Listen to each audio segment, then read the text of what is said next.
Hello student, आज की video में हम देखेंगे कि जो आपके बिहार यूनिवर्सिटी की सारी क्लासेस हैं वो इस चैनल पे होगा आपके। इसके अंदर आपके कोई भी सेमेस्टर हो, हर सेमेस्टर के हिसाब से प्रॉपर स्टडी करके हम आपके सब्जेक्ट्स को डाल रहे हैं। तो आपको बिल्कुल टेंशन नहीं लेना कि आपका एग्जाम से रिलेटेड है या नहीं। अगर किसी स्टूडेंट को, क्योंकि बिहार में बहुत सारी यूनिवर्सिटी है, किसी स्टूडेंट को लगता है कि आपके अकॉर्डिंग नहीं डल रहा है यहां, तो प्लीज आप क्या करिए, नीचे दिए गए व्हाट्सएप नंबर पे अपना जो भी पीडीएफ हो या कुछ भी शेयर करिए। डेफिनेटली हम आपके सिलेबस को उसके हिसाब से भी कस्टमाइज करेंगे। अब जो इस चैनल पे मैं वीडियो अपलोड कर रहा हूं कि फॉर एग्जांपल आपका फाइनेंशियल अकाउंट है या फिर आपका कॉर्पोरेट अकाउंट है या आपका इनकम टैक्स है, उदाहरण के तौर पे लेते हैं, तो हो सकता है कि मैंने इनकम टैक्स इसी साल पढ़ाया था, तो मैं क्या करता हूं, उस वीडियो के आपके सिलेबस के हिसाब से अपलोड करता हूं। और बीच बीच में हो सकता है कि जब मैं पढ़ा रहा था लाइव क्लास में, तो कुछ दिल्ली यूनिवर्सिटी के बच्चे हो सकते हैं, कुछ असम यूनिवर्सिटी के हो सकते हैं। तो अगर मैं बीच वीडियो में ये वर्ड यूज करता हूं तो आप उसको इग्नोर करिएगा। आपको ये रहना है कि आपके अकॉर्डिंग और आपके बिल्कुल लेटेस्ट सिलेबस के अकॉर्डिंग कराया जा रहा है। तो होपफुली आप इस बात को देखेंगे और आगे कंटिन्यू वीडियो देखेंगे। तो अब आगे अपनी स्टडी स्टार्ट करिए और ज्यादा से ज्यादा मेरी आपसे रिक्वेस्ट है, ज्यादा से ज्यादा अपने दोस्तों के साथ यूनिवर्सिटी के अंदर इस वीडियो को शेयर करिए, क्योंकि अब आपको कहीं यूट्यूब पे भटकने की जरूरत नहीं है। Thank you so much. चलिए आगे कंटिन्यू क्लास करते हैं। Very good evening to all of you. तो डियर स्टूडेंट, लास्ट क्लासेस में हमने measurement of central tendency start किया था, जिसमें कि फर्स्ट टॉपिक हमने मीन लिया हुआ है और मीन में हमने इंडिविजुअल सीरीज लास्ट क्लासेस में डिस्कस किया था, जिसमें हमने 3 मेथड्स इंट्रोड्यूस किए थे। डायरेक्ट मेथड, जिसमें सिर्फ हम एक्स डेटा पे ही काम करते हैं। शॉर्टकट मेथड, जहां पर हमारा डी पे फोकस होता है। डी एक ऐसा कॉलम है जो एक्स डेटा को छोटा कर देता है, एक्स में से कोई भी एक नंबर इमेजिनरी माइनस कर करके। Third method step deviation method, जो कि डी को चैलेंज कर करके उसको और छोटा करके एक नया कॉलम क्रिएट करता है, इसको कहते हैं डी डैश। ये डी डैश पे फोकस करता है। तो हमने 3 मेथड पढ़े, तो तीनों मेथड से हमारे आंसर सेम ही आने चाहिए। आज की क्लासेस में आज भी हम मीन निकालना ही सीखेंगे, लेकिन आज की क्लास में थोड़ा सा फर्क यह है कि अब हम मीन निकालना जो सीख रहे हैं, ये बेसिकली हम डिस्क्रीट सीरीज में कैलकुलेट करना सीख रहे हैं। डिस्क्रीट सीरीज क्या है बच्चे? वही तीनों मेथड इसके अंदर भी इंट्रोड्यूस होगा, डायरेक्ट, शॉर्टकट एंड आपका स्टेप डेविएशन मेथड। बच्चे डिस्क्रीट सीरीज बेसिकली एक ऐसा सीरीज है जिसमें कि डेटा जो है वो कितनी बार रिपीट हो रहा है उसकी फ्रीक्वेंसी गिवन होगी। फॉर एग्जाम्पल, आपके स्कूल के अंदर अगर कोई एक कॉमन टेस्ट लिया जाए 10 मार्क्स का, और स्कूल में आपके 1000 स्टूडेंट्स हैं, तो मे बी पॉसिबिलिटीज है कि बहुत सारे स्टूडेंट के मार्क्स रिपीट हो। लाइक 50 स्टूडेंट के मार्क्स 2 आए हैं, 100 स्टूडेंट के मार्क्स 7 आए हैं, तो ऐसे रिपीट होंगे। तो अब आप यहां पर इंडिविजुअली 1000 स्टूडेंट का डेटा को आप एक इंडिविजुअली रिकॉर्ड करोगे सबके नाम के आगे, तो कई सारे पेजेस आपके उस पर यूज होंगे। फिर आपके लिए वहां पर एडिशन करना, कंक्लूजन निकालना डिफिकल्ट टास्क हो जाएगा, क्योंकि डेटा जितना ज्यादा एरिया लेता है उतना ज्यादा उसको कैलकुलेट करना है, कंक्लूजन निकालना उसमें उतना ज्यादा डिफिकल्ट हो जाता है। हमारा काम क्या होता है कि स्टैटिक्स का, कि भैया हम डेटा को कम से कम स्पेस में रखें जिससे कि हम उसको एनालाइज कंपेयर कर सकें इजीली। तो अब यहाँ पे 1000 स्टूडेंट के अगर मैं मार्क्स की बात करूं तो इंडिविजुअल हर स्टूडेंट का रिकॉर्ड करना तो बड़ा डिफिकल्ट टास्क है, जबकि बहुत सारे स्टूडेंट के मार्क्स तो रिपीट ही हुए हैं और मुझे तो एवरेज मार्क्स ही बताने हैं। कोच ने कितना परफॉर्मेंस किया मुझे उससे कोई लेने देना है ही नहीं, जब तो मैं क्यों सबको इंडिविजुअली रिकॉर्ड करूं। तो इस सिचुएशन में एक डेटा मैं मेंशन करूंगा और ये डेटा कितने लोगों ने कैरी किया हुआ है उसके आगे मैं उसके नंबर लिख दूंगा, जिसको हम कहते हैं फ्रीक्वेंसी। तो इसी को हम कहते हैं डिस्क्रीट सीरीज, जिसमें डेटा कितने लोगों के पास में है वो भी साथ में मेंशन हो, वो फ्रीक्वेंसी हो जिस कॉलम में, उसको हम क्या कहते हैं? Discrete series. जैसे फॉर एग्जांपल आपके सामने एक एग्जांपल है कि ये डेली अर्निंग है कि भैया 100 रुपए कमाने वाले लोग कितने हैं? 5 लोग हैं। मैं ये नहीं कह रहा हूं यहां पर कि 5 लोग मिलकर के 100 रुपए कमा रहे हैं, 100 रुपए कमाने वाले 5 लोग हैं। इसका मतलब यह है कि पांचों को मिला दे तो 500 रुपए होगा। क्लियर है बच्चे? तो बेसिकली ईच डेटा कितना, ईच फ्रीक्वेंसी कितना होल्ड कर रहा है और कितने नंबर ऑफ फ्रीक्वेंसी है, ईच ऑब्जर्वेशन क्या होल्ड कर रहा है, कितने नंबर ऑफ ऑब्जर्वेशन है। अब यहां पे मैं डेटा का सम करके डिवाइड नहीं कर सकता हूं, क्योंकि मेरे पास में ये इंडिविजुअल एक डेटा नहीं है, मेरे पास में 5 लोग हैं। तो बेसिकली यहां पर क्या करना पड़ेगा, हमेशा ध्यान रखना, जब भी एफ आएगा साथ में अपने मल्टीप्लाई लेकर के आएगा। जब भी एफ आएगा साथ में मल्टीप्लाई लाएगा। क्या कह रहा हूं, जब भी एफ आएगा साथ में मल्टीप्लाई लाएगा। तो यहां पर आप देखेंगे तो बेसिकली आपके पास में, यहां पर देखिए आपके पास में क्या है, वेजेस है और आपके पास में नंबर ऑफ वर्कर्स है। तो जो वेजेस है वो बेसिकली एक्स डेटा है। क्या है वो आपके पास में, वो बेसिकली आपका एक्स डेटा है। और नंबर ऑफ वर्कर्स जो नंबर्स होते हैं वो फ्रीक्वेंसी होती है। अब यहां पर अपने कॉलम को बनाएंगे अगर आप, तो ये आप डायरेक्ट मेथड की मैं बात कर रहा हूं। तो डायरेक्ट मेथड में सीधा हम एक्स डेटा पे ही फोकस करते हैं, एक्स कॉलम पे ही फोकस करते हैं, किसी और कॉलम की कोई नीड नहीं है। अब यहां पर देखेंगे, देखिए सबसे पहले 100 रुपए अर्न करने वाले 5 वर्कर्स हैं। तो पांचों वर्कर के पास में कुल कितना रुपए हुआ, 500 रुपए हुआ। तो यहां पर आप देखेंगे मुझे क्या निकालना पड़ रहा है, मुझे एफ एक्स निकालना पड़ रहा है। क्लियर है बच्चे, एफ एक्स बेसिकली क्या कर रहा है कि उस ग्रुप के पास में टोटल कितना डेटा है वो ग्रुप का टोटल निकाल करके देता है। तो 5 लोग ग्रुप है, सबके पास 100 रुपए है, तो पांचों के पास में कितना है, 500 रुपए है। 2 लोगों के दो है 140, तो कितना है आपके पास में, 280 रुपए है। यहां पर आप सॉल्व करेंगे, आपके पास में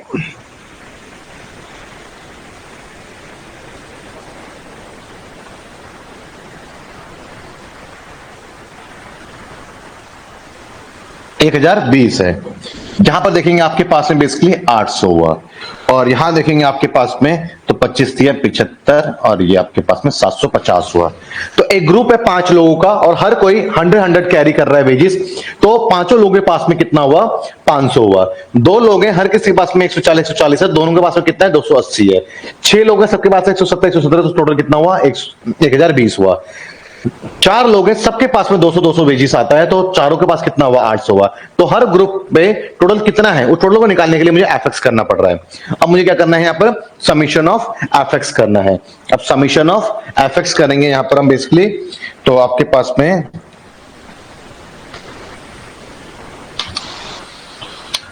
$500 प्लस 280 प्लस 1020 प्लस 800 प्लस 750, तो कितना है आपके पास में बच्चे, 333 और 50।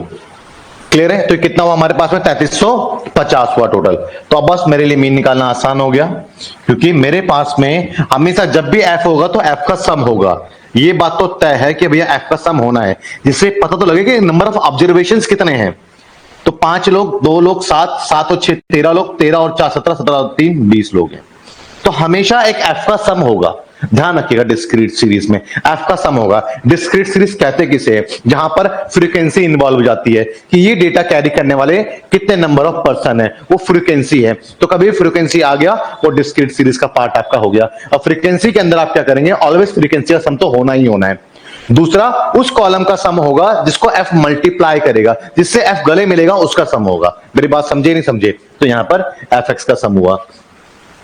तो अब आपके पास में जो एफ एक्स बेसिकली ये बताएगा कि टोटल सम कितना है, कि कितने, अगर मैं इसको जोड़ देता ना तो ये 1 2 3 4 5 लोगों का ही डेटा का सम आता, लेकिन मेरे पास में 5 लोग नहीं है ना, 20 लोग हैं। तो 20 लोगों का सम निकालने के लिए मुझे क्या करना पड़ा, हर ग्रुप का टोटल निकालना पड़ा, इसके लिए मुझे एफ एक्स कॉलम निकालना पड़ा।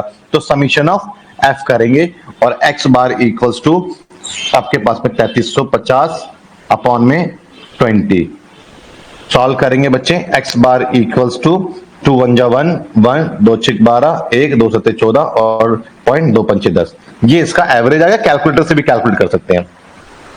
ये समझ में आया बच्चे। तो अब आपको इतना तो कंफर्म है, ये बात तो अब आपको क्लियर है कि अब आपके पास में एफ का सम जरूर होगा डिस्क्रीट सीरीज में, और एफ जिसको मल्टीप्लाई करेगा उसका सम होगा। सवाल यह है कि एफ किसको मल्टीप्लाई करेगा, ये डिपेंड करता है मेथड्स कौन सा है। अगर डायरेक्ट मेथड है तो एक्स की इंपॉर्टेंस है, तो एफ वहां पे एक्स से जाके गले मिलेगा, एक्स को मल्टीप्लाई करेगा। अगर शॉर्टकट मेथड है तो शॉर्टकट मेथड में इंपॉर्टेंस किसकी होती है, डी की, जिसमें हम एक्स में से कुछ माइनस करके उसको छोटा करके डी बनाते हैं। तो वहां पे डी कॉलम वैसे ही बनेगा जैसे इंडिविजुअल सीरीज में बनाता, तो वहां पे एफ मल्टीप्लाई किसको करेगा, डी को। क्लियर है बच्चे? और फिर एफ में डी को मल्टीप्लाई करेगा, सम किसका होगा? एफ डी का सम होगा, और समीशन एफ से डिवाइड होगा। यहाँ पे ए का रोल आ गया, क्योंकि ए से आपने डी कॉलम बनाया था, तो ए वापस यहां पर भी ऐड होगा। स्टेप डेविएशन मेथड में क्या होने वाला है? इंपॉर्टेंस इसकी रहने वाली है डी डैश की। तो पहले वही एच डेटा को छोटा करके डी को डिवाइड करके डी डैश। अब यहां पर एफ मल्टीप्लाई करेगा डी डैश को, क्यों? मेथड का नाम स्टेप डेविएशन मेथड है, इंपॉर्टेंस यहां पे डी डैश की है, तो एफ डी डैश को मल्टीप्लाई करेगा एंड उसका सम करोगे एफ डी डैश का, तो उसके बाद उसको आप समीशन एफ से डिवाइड करोगे। लेकिन यहां पे सी से वापस मल्टीप्लाई करके आप डी सीरीज का मीन निकालोगे। आपको डी का मीन नहीं चाहिए, आपको एक्स का मीन चाहिए, वापस ए प्लस करोगे और आपके पास में एक्स का मीन आ जाएगा। तो सारी बातें तो मैं कह रहा हूं, अभी आपको समझ में लग रहा होगा क्या क्या बोल रहे हैं सर, तो कोई बात नहीं, आप पहले ट्राई करो। मैं आपको यहाँ पे हिंट दे देता हूं, आपको बेसिकली शॉर्टकट मेथड से करना है। शॉर्टकट मेथड का मतलब दिमाग में खटक जाना चाहिए कि डी सीरीज का इस्तेमाल होगा। अब जब डी सीरीज का इस्तेमाल होगा तो डी बेसिकली डेटा को छोटा करके लिखा जाता है।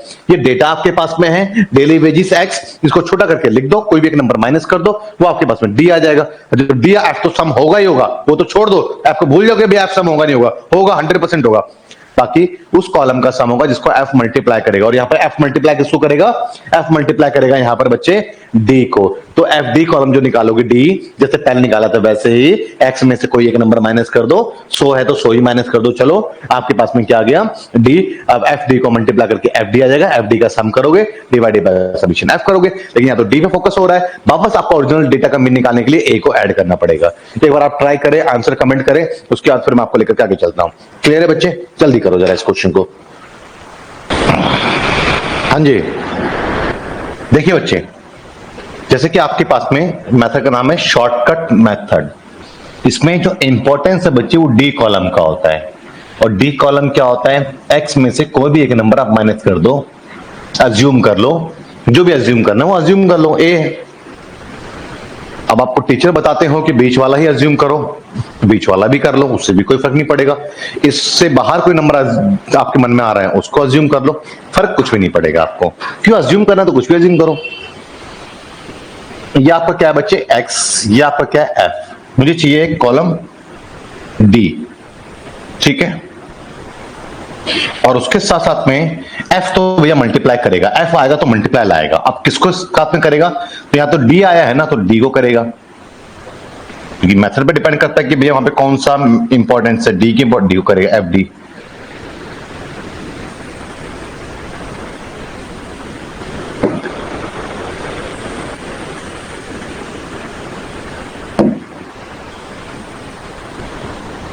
तो चलिए यहां पे बेसिकली क्या है, सबसे पहले मुझे डी कॉलम चाहिए, मेथड का नाम है शॉर्टकट, और डी कैसे निकलेगा?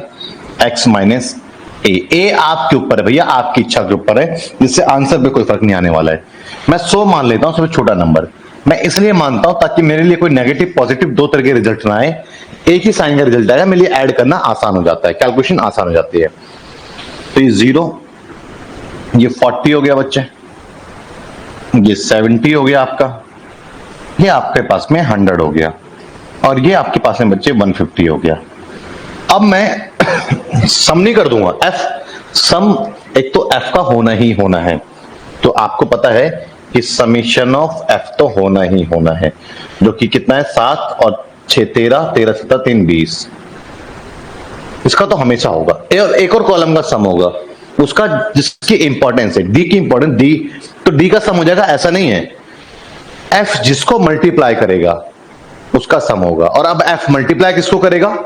एफ जिसकी इंपॉर्टेंस है उसको मल्टीप्लाई करेगा। मेथड का नाम है शॉर्टकट। यहां डी की चलेगी, एफ डी को मल्टीप्लाई करेगा, डी निकाल चुका हूं मैं, तो यहां पर बेसिकली एफ डी आएगा। तो 5 0 0, 40 दूनी 80, 7 6 42, 400, 15 3 45, तो समीशन एफ डी हो गया। तो 400 800 1200, 1200 और 100 1500, 1550। ठीक है बच्चे, अब फॉर्मूला कैसे बनेगा? सिंपल सी बात है, आपने क्या करा? समीशन किसका करा? एक तो एफ डी का करा और एक समीशन एफ का करा, लेकिन आपको पता है इससे तो डी कॉलम का मीन आ जाएगा, है ना, लेकिन मेरा तो ओरिजिनल डेटा एक्स है ना, बेसिस तो ये है ना, तो बेसिकली मुझे एक्स का मीन कैलकुलेट करना है। तो कोई बात नहीं, मेरा डी कॉलम क्रिएट कैसे हुआ था, ए सबट्रैक्ट कर करके क्रिएट हुआ था एक्स से। तो मेरा डी कॉलम का जो मीन आएगा वो मेरा एक्स से ए छोटा आ जाएगा। मुझे एक्स का चाहिए होगा तो वापस मुझे ए इसमें देना है। समझ में आया बच्चे? ये लास्ट क्लास में कॉन्सेप्ट डिस्कस कर चुका हूं मैं, जिसमें ए इक्वल्स टू क्या है 100, summation F D equals to क्या है 1550, और समीशन एफ इक्वल्स टू क्या है 20, and X bar equals to A. A क्या हमारे पास में 100 प्लस एफ डी क्या हमारे पास में 550, और समीशन एफ क्या है 20। सॉल्व करेंगे, ये 0 0 कट गया, and X bar equals to 100। Solve करेंगे, 2 सत्ते 14, 1, और यहां पर भी 2 सत्ते 14। एक सेकंड, कुछ गड़बड़ हुआ है दिया। 4 8 1200, 1300, 1350 था यहां पे।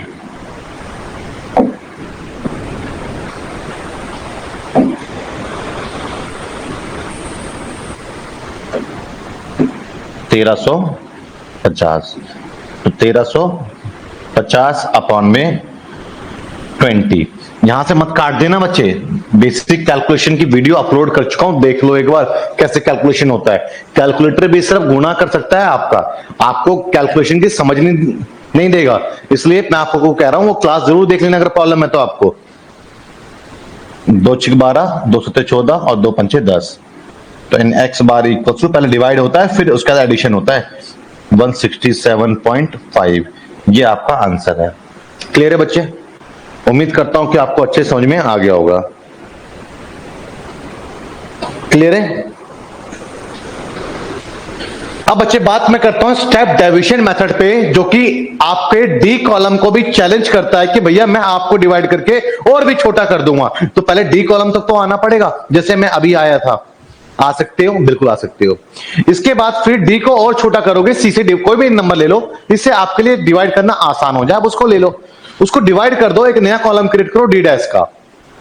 कर दिया अब आपने, क्योंकि स्टेप डेविएशन मेथड था, डी डैश चाहिए था जो डी को चैलेंज करके डी को डिवाइड करके बनेगा, बना दिया आपने।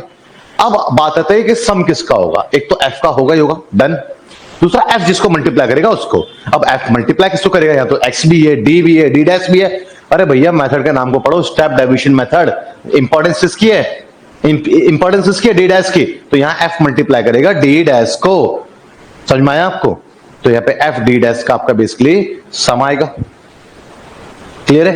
अब जब एफ डी डैश का यहां पर बेसिकली आपके पास में एफ डी डैश को करेगा तो एफ डी डैश का कॉलम बना, तो अब एफ डी डैश का यहां पर सम आ गया, उसको आप डिवाइड कर देंगे अपने समीशन एफ से, तो डी डैश का मीन आएगा। लेकिन आपको पहले डी के मीन पे पहुंचना है। डी से डी डैश कैसे क्रिएट हुआ था, सी से डिवाइड करके, सी से मल्टीप्लाई करोगे, वापस आपके पास में डी का मीन आएगा। बट डी का मीन भी नहीं चाहिए मुझे, तो एक्स मेरा ओरिजिनल डेटा है, एक्स का मीन चाहिए। तो मैं कैसे जाऊंगा, एक्स से डी पे कैसे आया था, ए माइनस करके वापस ए डालूंगा, तो मेरे पास में एक्स का मीन आ जाएगा। क्योंकि जितना आप डेटा पे इफेक्ट डालते हो सेम इफेक्ट आपके एवरेज पे पड़ता है, वापस उस इफेक्ट को डाल दोगे तब पुराने वाले एवरेज पे पहुंच जाओगे। क्लियर है? तो यहां पर बेसिकली स्टेप डेविएशन मेथड से करना है आपको, और आपको डी डैश की रिक्वायरमेंट है। किसकी रिक्वायरमेंट, डी डैश की। तो पहले क्या करोगे आप यहां से कि आप डी निकालोगे, अभी जैसे निकाला था वैसे, फिर डी डैश निकालोगे डिवाइड करके सी से। अब उसके बाद एफ को डी डैश से मल्टीप्लाई करोगे, अब एफ डी डैश आ गया, सम करोगे, एफ से डिवाइड करोगे, सी से मल्टीप्लाई, ए ऐड। पहले आप ट्राई करो, उसका फिर मैं करवाता हूं आपको। करो बच्चे जरा इसको। हाँ जी बच्चे देखें जरा, देखिए यहां पर सबसे स्टेप डेविएशन मेथड है, तो मुझे डी की रिक्वायरमेंट है और डी खुद डी से डेवलप होता है। तो पहले आप डी निकालेंगे यहां पर, तो एक तो मेरा कॉलम जाएगा बच्चे डी के लिए, और डी से निकालूंगा फिर मैं डी डैश, और एफ तो उसको मल्टीप्लाई करेगा जिसकी मैथड है। तो डी डैश का मैथड है मेथड के नाम के अकॉर्डिंग, तो एफ मल्टीप्लाई करेगा डी डैश को।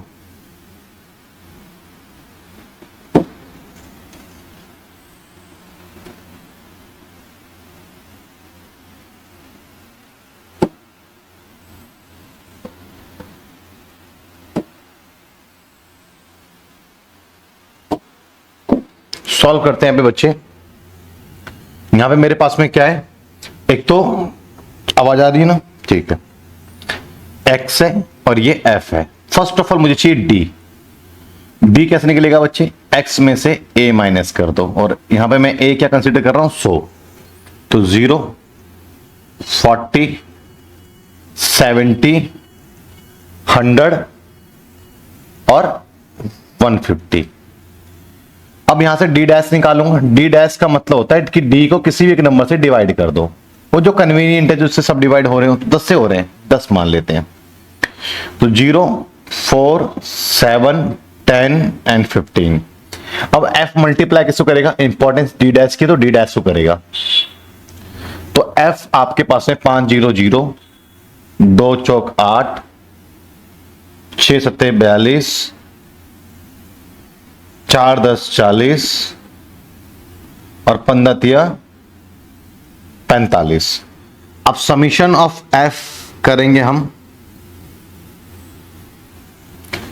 तो 5 2 7, 7 6 13, 13 7 20। आपका f का सम तो हमेशा होना है, और एक उसका इसका f ने मल्टीप्लाई करा है, इसको f ने गले लगाया है, उसका सम होगा f d डैश।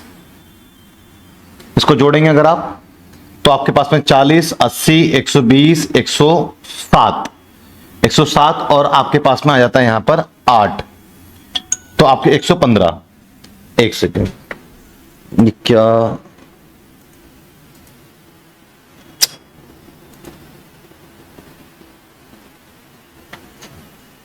देखो बच्चे, मैं फिर से रिपीट कर देता हूं एक बार, कि आपके पास में बेसिकली कहां से ब्रेक हो रही थी बच्चे, ये आपके पास में x है, ये f है, d डैश पे पहुंचना है, क्योंकि स्टेप का नाम है स्टेप डेविएशन मेथड, और d डैश पे पहुंचने के लिए मुझे वो d से डेवलप होता है, तो पहले मैं d निकालूंगा। वैसे d कैसे निकलता है, x में से कोई भी एक अज्यूम नंबर करके माइनस कर सकते हो, x के बाहर भी कोई नंबर हो सकता है, जरूरी नहीं x में से हो।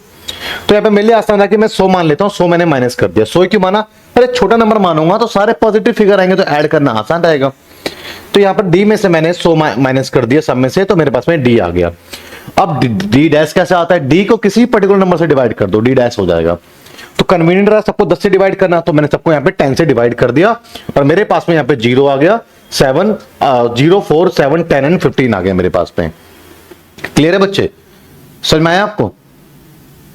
और d डैश, अब f मल्टीप्लाई किसको करेगा भाई, मेथड का नाम क्या है, स्टेप डेविएशन मेथड, और जब मेथड का इंपॉर्टेंस किसकी रहने वाली है, d डैश की, तो f उसी से गले मिलेगा, इसकी इंपॉर्टेंस है f d डैश को, तो ये मल्टीप्लाई करके आपका आ गया, किसका, f का और d डैश का, ये मल्टीप्लाई करा है आया आपका। अब आपका समीशन एक तो f का होना ही होना है, और एक समीशन किसका होना है, f ने जिसको मल्टीप्लाई करा, एक समीशन आपका उसका होना है, तो एक आपका f d डैश का समीशन होना है। तो f d डैश का आप क्या करेंगे, यहां पर आप जो है f d डैश का बेसिकली सम करेंगे, तो आपके पास में रिजल्ट क्या आया, 45 प्लस 40 प्लस 42 प्लस 135। ठीक है बच्चे, अब आपको यहां पे फॉर्मूला अप्लाई करना है, मीन इक्वल्स टू, तो समीशन किसका हुआ है, एफ डी डैश का हुआ है, जिसका समीशन हुआ उसी को डिवाइड करते हैं। लेकिन ये तो डी डैश का मीन आ जाएगा ना बच्चे, मेरे पास डी डैश का मीन थोड़ी निकालना, मुझे मीन तो निकालना है अपने वेजेस का। तो पहले मैं डी के पे आता हूं, ये किसने निकाला, डी से निकाला, डी से कैसे, सी से डिवाइड करके वापस सी से मल्टीप्लाई करूंगा, तो मेरे पास में डी का मीन आ जाएगा। क्योंकि अगर आप सभी डेटा पे जो इंपैक्ट डालते हो वही इंपैक्ट आपके मीन पे पड़ जाता है। तो सब कुछ सी से डिवाइड करा तो मेरा मीन भी सी से डिवाइड होकर क्या आया होगा, सी से मल्टीप्लाई करता हूं, मेरा मीन आ गया। लेकिन तो डी का मीन आ गया फिर, और डी मेरा कैसे आया था, एक्स से ए माइनस करके, तो मेरा डी का मीन भी एक्स से ए, एक्स के मीन से ए छोटा हो गया होगा। तो यहां पर मैं इसके मीन को वापस प्लस कर देता हूं। तो यहां पर ए मैंने क्या माना बच्चे, 100, सी क्या माना बच्चे मैंने 10, समीशन एफ क्या है मेरा 20, और समीशन एफ डी डैश क्या है मेरा 135। क्लियर है। अब सॉल्व करते हैं, एक्स बार इक्वल्स टू ए क्या है मेरे पास में 100 प्लस एफ डी डैश क्या है मेरे पास में 135, एंड समीशन एफ क्या है मेरे पास में 20, और इंटू सी क्या है 10। तो X bar equals to 100 plus, ये आप काट सकते हैं क्योंकि मल्टीप्लाई तो क्रॉस कर सकता है। अब यहां मत काट देना, प्लस में नहीं करता क्रॉस, इसलिए कह रहा मैं आप पहले बेसिक कैलकुलेशन की वीडियो देखें। 2 6 12, 2 7 14, 2 5 10, तो 67.5, and X bar equals to 167.5। यही मेरा क्या है बच्चे, आंसर है। क्लियर है। कोई डाउट किसी बच्चे को तो डाउट जरूर पूछेंगे। तो उम्मीद करता हूं बच्चे आपको आज इस डिस्क्रीट सीरीज के बारे में अच्छे से आपको ज्ञान हो गया होगा, नॉलेज हो गया होगा। बाकी नेक्स्ट क्लासेस में मैं आपको सिर्फ और सिर्फ देखिएगा क्या होता है, क्लास 1.25 घंटे की भी हो सकती है, 1.5 घंटे की भी होगी और आधे घंटे की भी होगी, 20 मिनट की भी होगी। ये टॉपिक टू टॉपिक वेरी करता है। जब एक क्लास में मेरे को एक टॉपिक करवाना होता है डिस्क्रीट सीरीज, नेक्स्ट क्लासेस में मैं सिर्फ आपको इंट्रोडक्शन ऑफ कंटिन्यूअस सीरीज करवाऊंगा। उससे नेक्स्ट क्लास में फिर मैं उसके ऊपर क्वेश्चन कंप्लीट करवाऊंगा। तो डिपेंड करता है बच्चे हमारे पास में कि टॉपिक का टाइम क्या है, उसके अकॉर्डिंग ही क्लासेस आपकी अरेंज होती है। सिलेबस आपके एग्जाम से 20 से 25 दिन पहले ही कंप्लीट हो जाएगा, उसकी आप चिंता बिल्कुल ना करें। तो बच्चे मिलते हैं फिर हम नेक्स्ट क्लासेस में, और इसको ही हम आगे कंटिन्यू करेंगे, क्योंकि आगे हमारा जो है कॉन्टिन्यूअस सीरीज आ जाएगा और कॉन्टिन्यूअस सीरीज के बारे में हम समझेंगे कि कब और कैसे इसका इंप्लीमेंट हमें करना है। क्लियर है बच्चे? मिलते हैं नेक्स्ट क्लासेस में बच्चे। गुड नाइट बच्चों।